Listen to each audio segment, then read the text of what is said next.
Mesdames, Messieurs, bonjour. Vous êtes dans le bœuf politique sur GMTV+.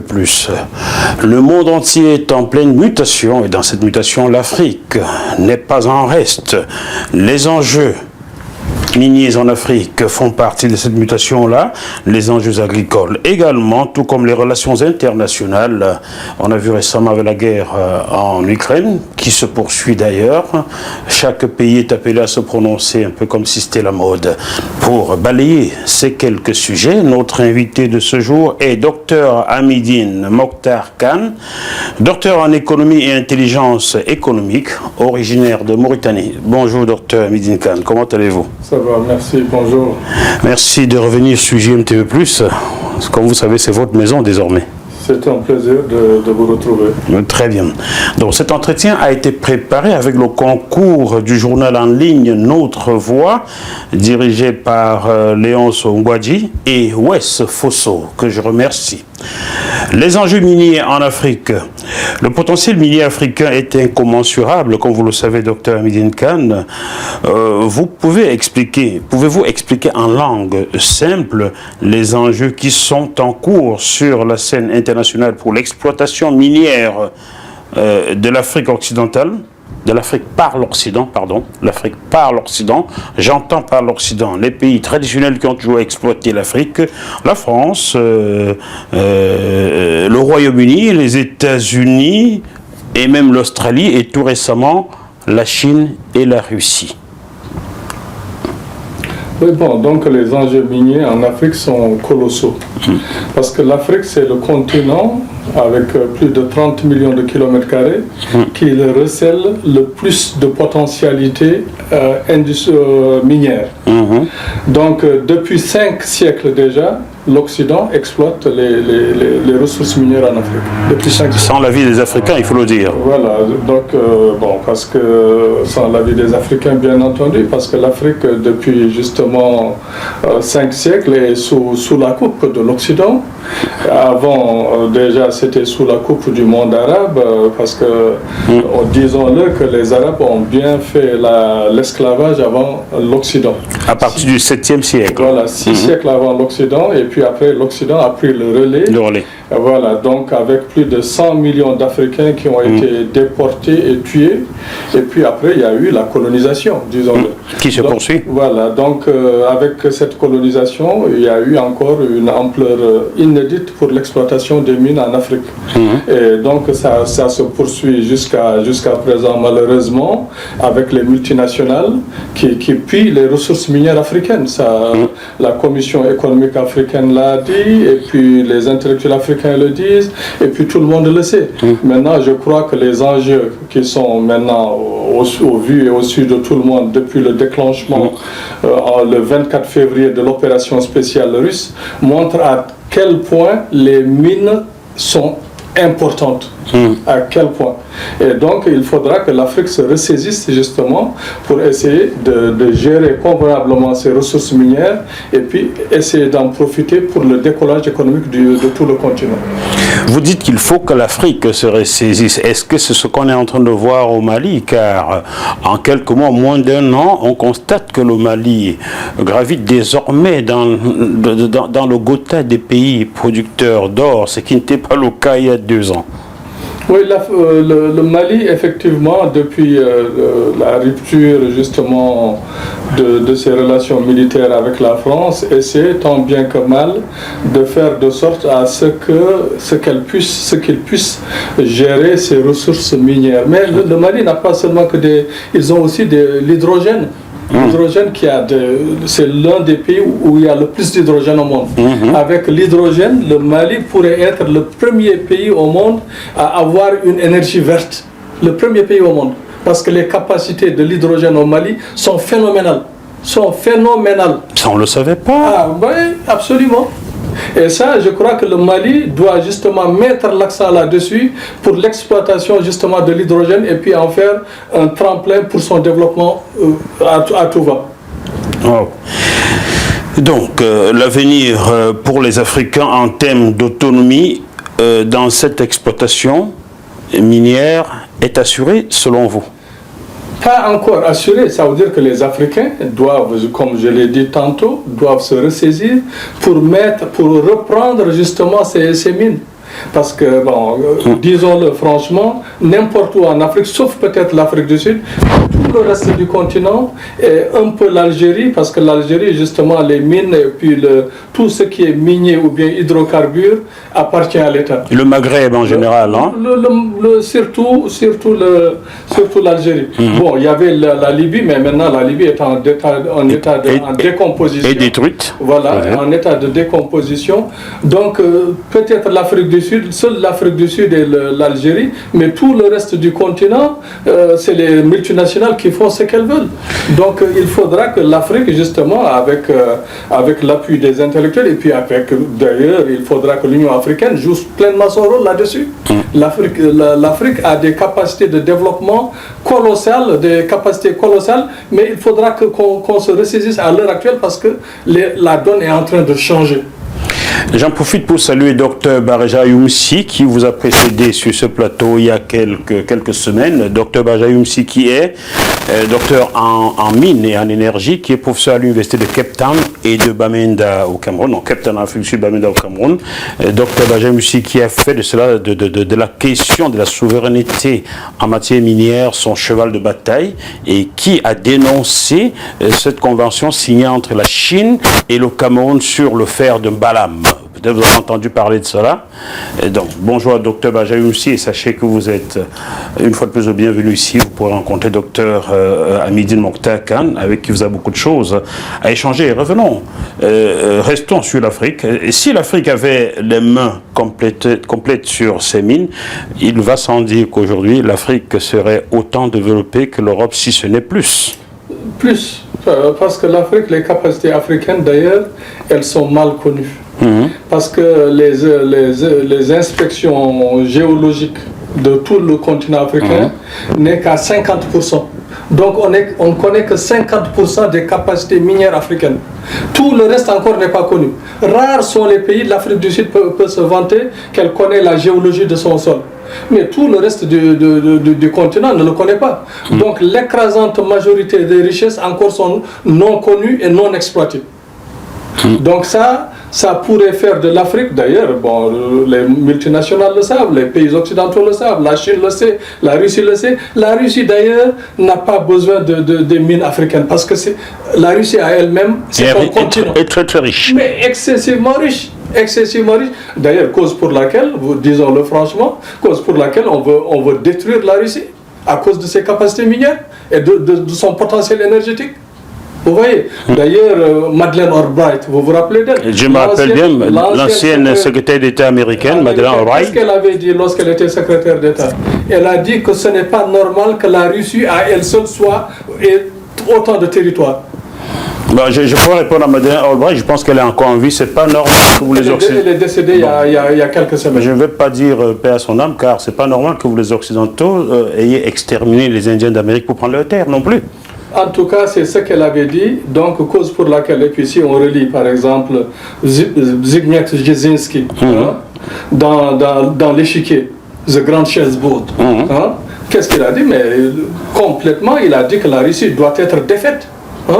Défaite comme on l'a fait avec la Yougoslavie, il faudra qu'elle soit en petit État. D'ailleurs, il n'y a pas longtemps, l'ancien président de Solidarność l'a dit aussi. Il a dit qu'il faudra que la Russie soit ramenée à 40 millions d'habitants. Il faudra la décomposer, que toutes les ethnies qui sont en Russie, ou bien que toutes les nationalités qui sont en Russie, chacun ait son territoire. Donc vous voyez la pensée. Et après cela sera certainement la Chine. Mais voilà, et l'Inde. Absolument. Ça veut dire les grands États, on ne veut pas, les États-Unis en l'occurrence, ne veulent pas des grands États. Ils ne veulent pas de concurrents. Et ça, je crois que depuis le 24 février, disons-le franchement, ils ont fait l'irréparable.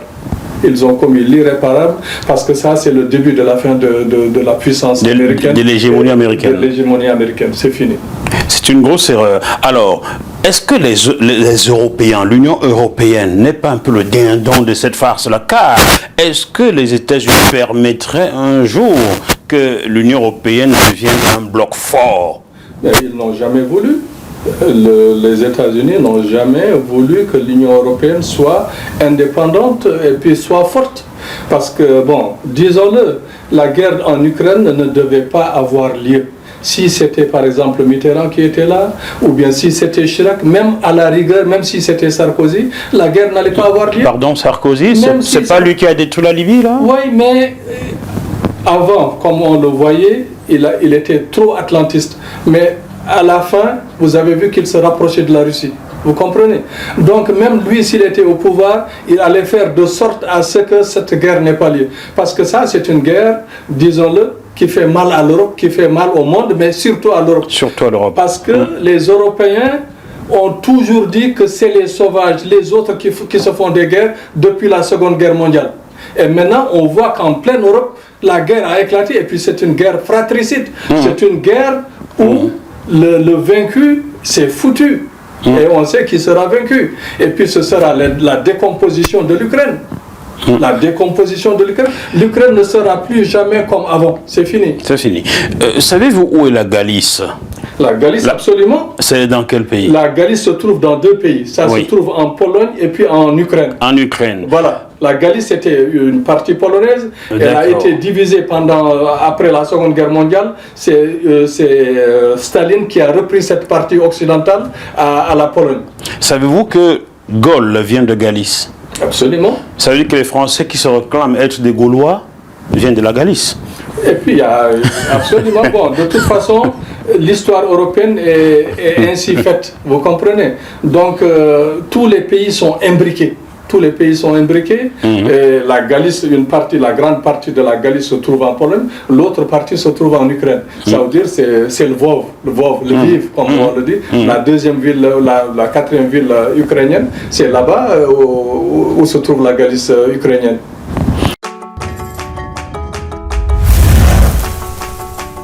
Vous êtes sur JMTV+.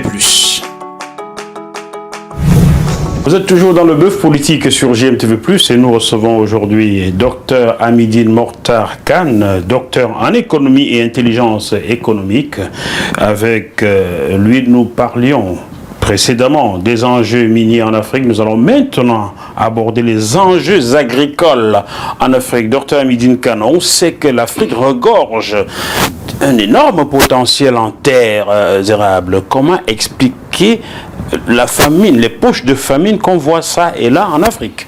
Bon, voyez-vous, ça veut dire que maintenant ça devient, tout le monde le sait, les Occidentaux le savent peut-être mieux que nous. Nous les Africains, on a banalisé, on a sous-estimé notre capacité agricole.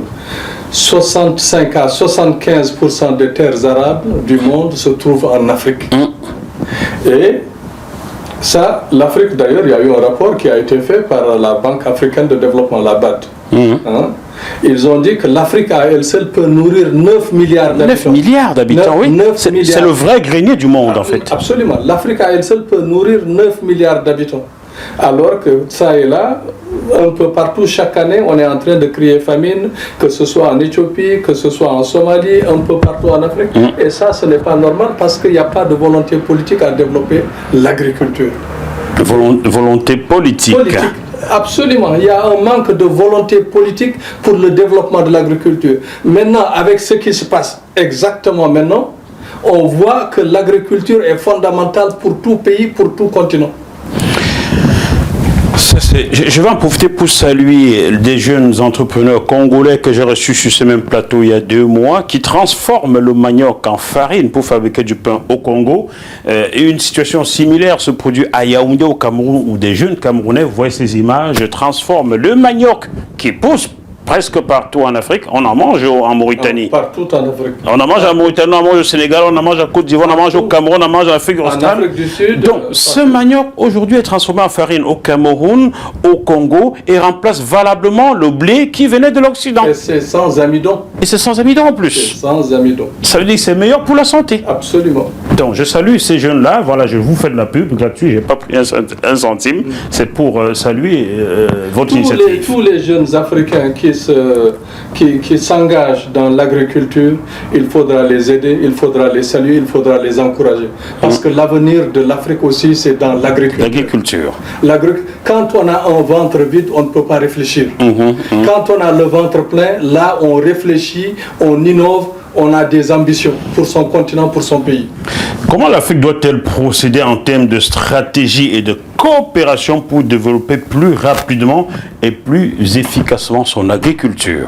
Déjà, il faudra que les dirigeants africains, les entrepreneurs africains pensent déjà à ce qu'il n'y ait pas d'accaparement de terre. Parce qu'il y a un accaparement de terre en Afrique. Les multinationales sont en train de s'accaparer les terres africaines. Et ça, ce n'est pas acceptable.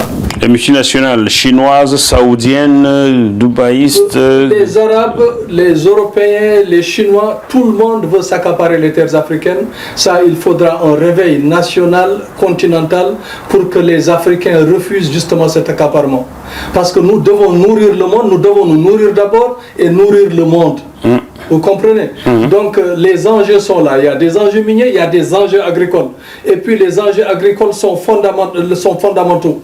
Les Africains doivent se lever, réfléchir. Et puis les Africains n'ont pas à attendre pour dire que nous avons besoin du blé, du blé ukrainien. Mais non. Nous avons toutes les céréales nécessaires.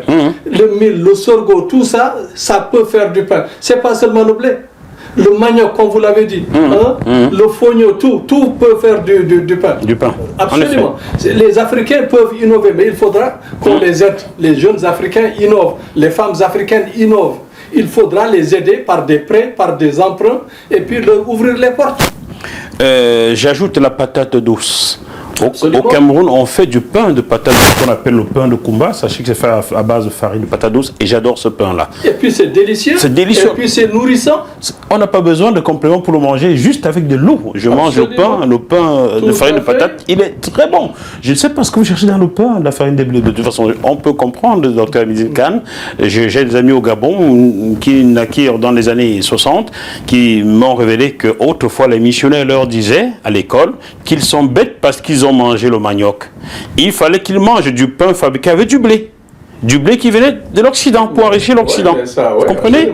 Absolument, ça c'est de bonne guerre. Hein. Ça veut dire pour évacuer leur surplus agricole, ils encouragent les Africains à laisser, par exemple, leurs plats traditionnels, à s'engager dans d'autres plats, d'autres cultures.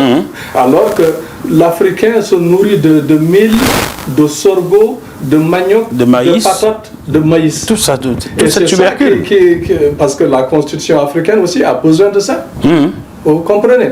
Maintenant, les maladies qui surviennent, ça veut dire c'est parce qu'on a laissé nos habitudes alimentaires pour emprunter des habitudes alimentaires autres qui sont importées.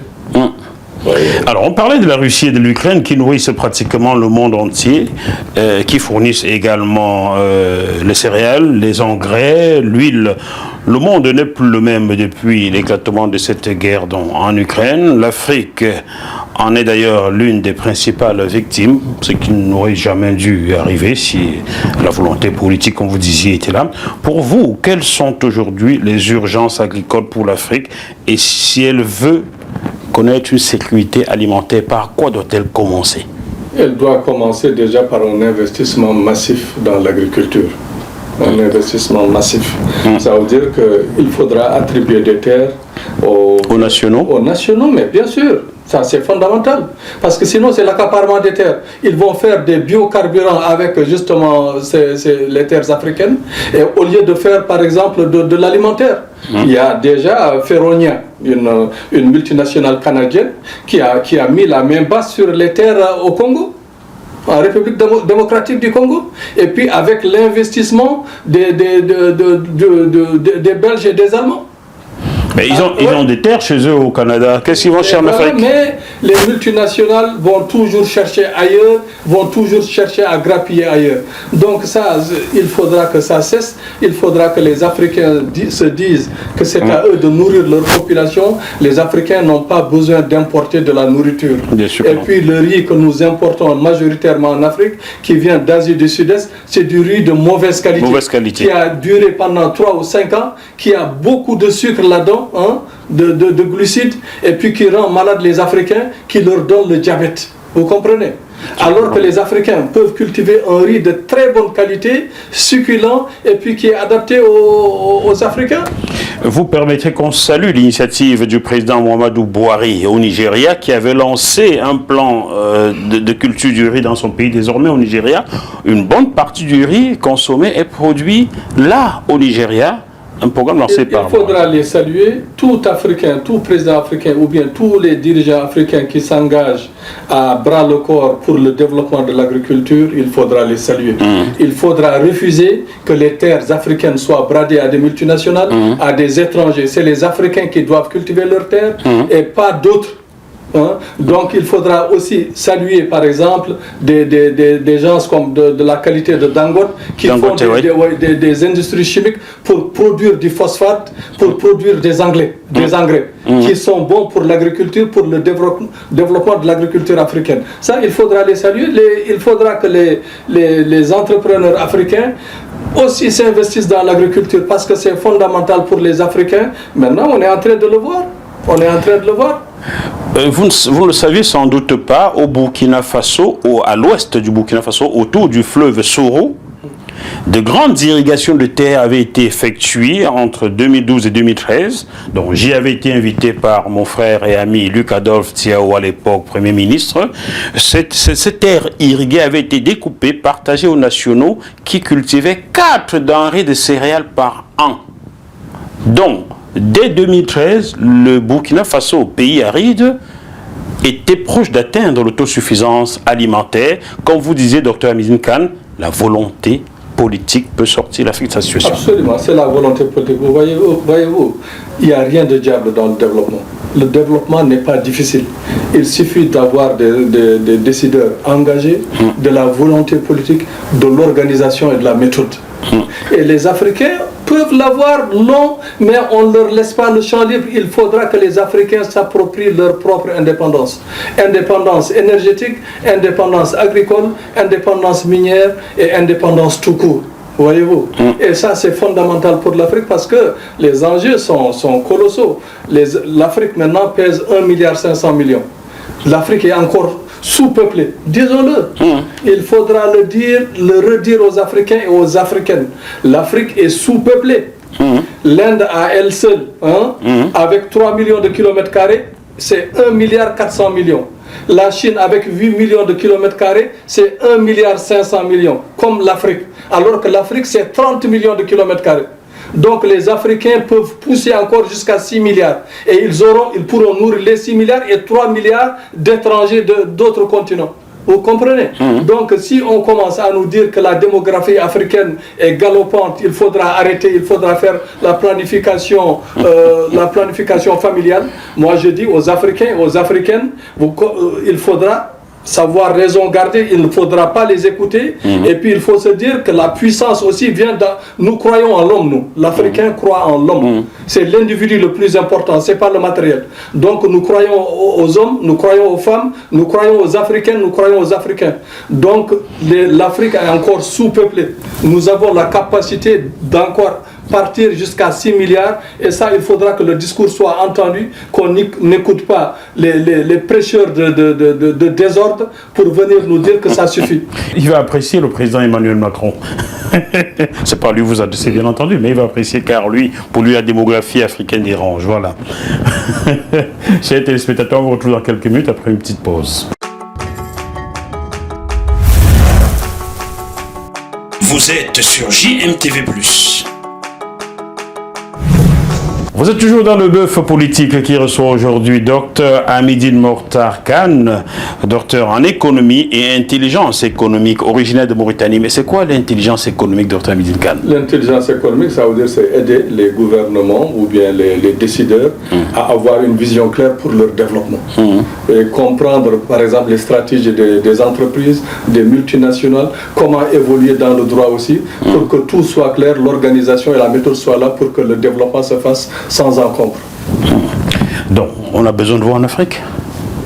Chaque pays africain a besoin de votre profil. On a besoin de tous les Africains. Nous allons maintenant aborder la dernière partie de cette émission consacrée aux relations internationales au vu de la guerre en Ukraine, Dr Hamidine Kane. N'est-on pas là en train d'assister à un rabattement des cartes pour les pays du tiers-monde sur l'échiquier international? Et dans ce cas, quels sont les blocs qui, d'après vous, tireront les marrons du feu dans cette situation? En tout cas, moi j'apprécie ce que l'Afrique a fait, le fait d'être neutre, de ne pas se prononcer pour tel parti ou tel parti. Mais Paul Biya n'a pas écouté, n'a pas bien compris. Oui, mais l'écrasante majorité des Africains, se sont abstenus ou votés contre. Voilà. Ça veut dire que l'Afrique commence à devenir majeure dans la scène internationale. Et il faudra aussi le dire, il faudra saluer ce qu'a fait la Commission africaine et puis le président en exercice de l'Union africaine, Macky Sall, qui est parti en Russie pour voir Poutine. Ça veut dire quoi ça? Ça veut dire que il y a la guerre, il y a l'opération spéciale en Ukraine, l'Afrique s'est abstenue, mais ça veut dire que l'Afrique soutient. Les médias français nous ont dit qu'il allait quémander quelques graines de céréales. Non, mais je ne crois pas à ça. Vous comprenez? Ça veut dire que l'Afrique commence à devenir majeure dans les relations internationales. Et parce qu'on est en train de voir, d'assister, le monde entier est en train d'assister à un rebattement des cartes et puis à de nouvelles relations internationales. Le rapport de force va diamétralement changer. Le rapport de force va diamétralement changer et ça c'est au détriment des États-Unis et de l'Occident malheureusement parce que les Occidentaux, surtout l'Europe, n'a pas joué la carte qu'il fallait. L'Europe n'a pas joué la carte. L'éternelle condescendance. Voilà, maintenant on voit que l'Europe de toute façon est faible. Elle est en train de nous montrer ses faiblesses. Et puis le paquet de sanctions qu'ils ont érigé contre la Russie s'est avéré contre-productif. Et puis c'est retourné d'ailleurs contre l'Europe. Vous avez vu les démissions en cascade des dirigeants. Et puis que tout est, par exemple, au point de vue énergétique, il se pourrait que certaines industries s'arrêtent net. Vous voyez? Donc ça, l'Afrique est en train d'assister, le monde entier est en train d'assister. Nous sommes là, dans le 21e siècle, les cartes sont en train d'être rejouées et puis on est en train de voir la chute du géant américain sous nos yeux. D'ailleurs, le dollar est fortement menacé, là. Le dollar est fortement menacé. J'ai vu qu'il y a de cela quelques semaines, la Chine a acheté son pétrole en yuan, convertible à la banque de Hong Kong, un truc comme ça. De toute façon, c'est comme ça. Maintenant, les monnaies locales et les monnaies, par exemple, régionales, vont prendre de plus en plus d'ampleur, vont de plus en plus de valeur, et au détriment du dollar et au détriment de l'euro. Vous voyez, la livre sterling, maintenant, on n'en parle plus. Quand on parle maintenant, on parle du dollar et de l'euro. Voilà, la livre sterling, qui était une monnaie forte jusqu'à la fin de la Seconde Guerre mondiale, maintenant, elle est partie. Ne risque-t-on pas d'assister au grand regret des Britanniques d'être sortis de l'Union européenne là? Mais ça, c'est sûr. Beaucoup de Britanniques regrettent, parce qu'on sait que la Grande-Bretagne est un État qui est déclassé. C'est un État qui est déclassé. Beaucoup de pays, que ce soit en Asie ou bien par exemple en Amérique latine, ont une puissance économique supérieure à celle de la Grande-Bretagne. Ah oui. Comme quoi, la corde qui attache le mouton peut attacher le cochon. Attention.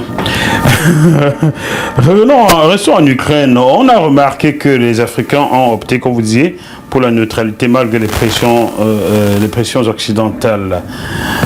Était-ce la meilleure voie? Je vais reposer la question pour que ceux qui nous suivent soient certains. Était-ce la meilleure voie d'être neutre ou de voter contre? Moi, je crois que la neutralité, vous savez, quand on dit, d'ailleurs, il y a Albert Camus qui a dit que tout type, qu'il le veuille ou non, est engagé dans la galère de son temps. Ça veut dire la neutralité, en quelque sorte, on peut parler de neutralité, mais la neutralité n'existe pas.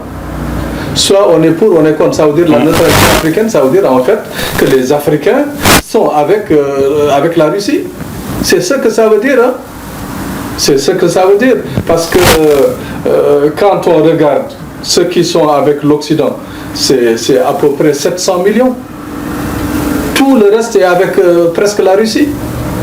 Ben, l'Occident déjà fait 700 millions, pas l'Occident, l'Europe fait 700 millions déjà. L'Europe, ça fait à peu près 500 millions. Quand on rajoute les États-Unis, le Canada et l'Australie, c'est ça. Vous comprenez? Ça veut dire à peu près 700 à 750 millions. Mais tout le reste, là, 3 milliards et quelques sont pour la Russie et d'autres disent qu'ils ne veulent pas de problème, ils ne veulent pas s'engager ou ils ne prennent pas position. Vous comprenez? Comme le Gabon qui ne prend pas position mais qui toque à la porte du Commonwealth, c'est quand même bizarre tous ces trucs. Oui, bon, de toute façon, le Gabon est en train de se chercher, voilà. Donc, mais pour dire seulement que c'est l'Occident contre le reste du monde.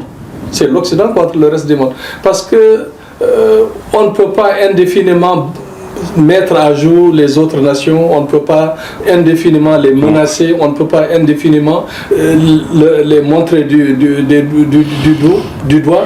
Et puis on l'a vu avec justement la guerre, l'opération spéciale. Hein? C'est 2 poids 2 mesures. Tout le monde l'a remarqué, tout le monde. Hein? Qu'est-ce qu'on disait sur les chaînes de télé? Ce sont des Européens comme nous. Hein? Ils sont blonds. Voilà. Ils conduisent des voitures comme nous, ils prient comme nous. Et ça, c'est de graves erreurs d'analyse. Et puis ça a montré que c'est 2 poids 2 mesures. Et puis tout le monde y a assisté. Tout le monde l'a vu, tout le monde a compris. Ils ont voulu faire marche arrière, mais c'était impossible. Trop tard, c'est trop tard. C'était trop tard. La parole jetée, c'est comme si on jette, par exemple, les Chinois disent une parole jetée, même 1000 chevaux ne peuvent pas l'arrêter.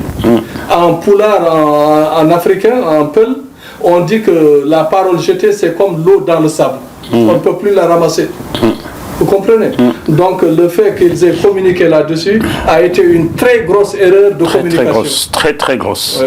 Ouais. Quand on sait qu'on a besoin de l'Afrique pour maintenir l'économie européenne, dire des choses aussi insultantes... Bon, on a donc compris que pour s'affirmer, l'Afrique a besoin de suivre l'axe asiatique.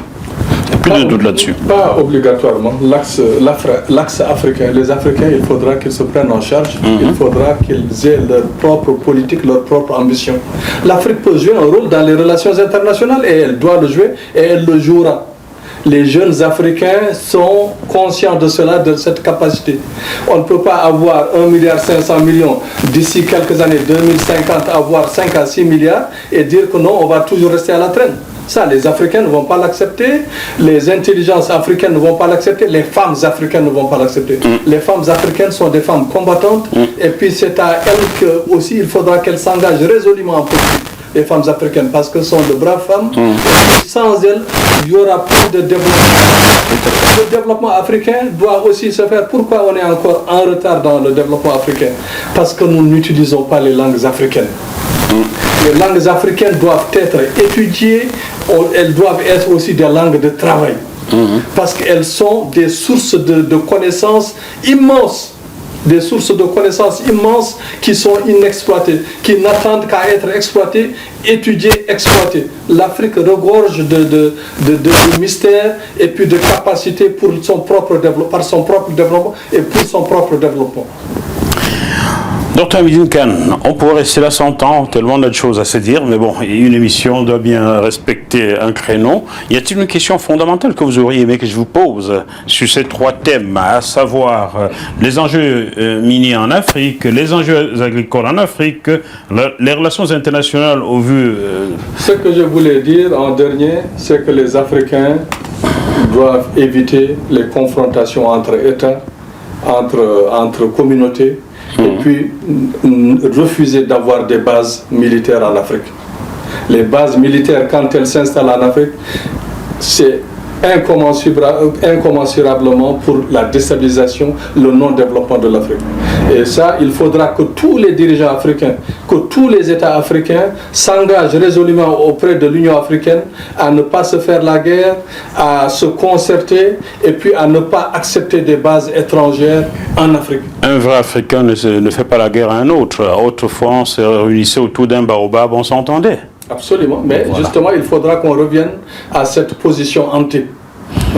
D'ici là, planter des baobabs un peu partout, parce que je vois des villes où, comme celle dans laquelle je naquis à Yaoundé, il n'y a presque plus d'arbres, tout a été coupé. Donc replantez-nous les arbres, s'il vous plaît. Moi, j'ai confiance en l'avenir de l'Afrique, j'ai confiance en l'Afrique, j'ai confiance en l'avenir de mon continent, et je sais que le continent va s'en sortir, parce que le continent a enduré pas mal de choses, mais c'est le continent qui est à l'origine de tout, qui est à l'origine de l'homme, qui est à l'origine de la première civilisation, à l'origine des langues, à l'origine de l'écriture. Donc un continent pareil ne peut pas mourir. Du tout. Il faudra savoir qu'on pourra toujours compter sur l'Afrique et l'Afrique restera toujours là vaillante et puis elle ne va pas courber les chines, elle ne va pas courber le dos. Et que l'Occident, le monde occidental le comprenne très très bien. D'ailleurs, c'est pas un hasard si aujourd'hui en Europe du Nord on favorise l'immigration des Africains venus de l'Est. C'est pas un hasard. Hein. Lisez, cherchez derrière, posez des questions aux universités de Boston, du Massachusetts et de Harvard en médecine pour comprendre ce qui se trame. Voilà. Merci beaucoup, Dr Meedzine Kane. Je vous remercie de m'avoir invité. Merci à vous, chers téléspectateurs, d'être fidèles à GMTV+. Comme vous le savez, nous ne sommes plus sur YouTube, censurés, car nous avons diffusé des choses qui dérangeaient sur la Covid, sur la politique France-africaine et tout. Nous avons été censurés, mais bon, heureusement, nous avions anticipé en créant notre site www.jmtvplus.com. Vous pouvez vous abonner, c'est gratuit. On se retrouve sur cette même chaîne avec un autre invité. D'ici là, malgré la situation très compliquée, gardons la banane. À très bientôt. Au revoir.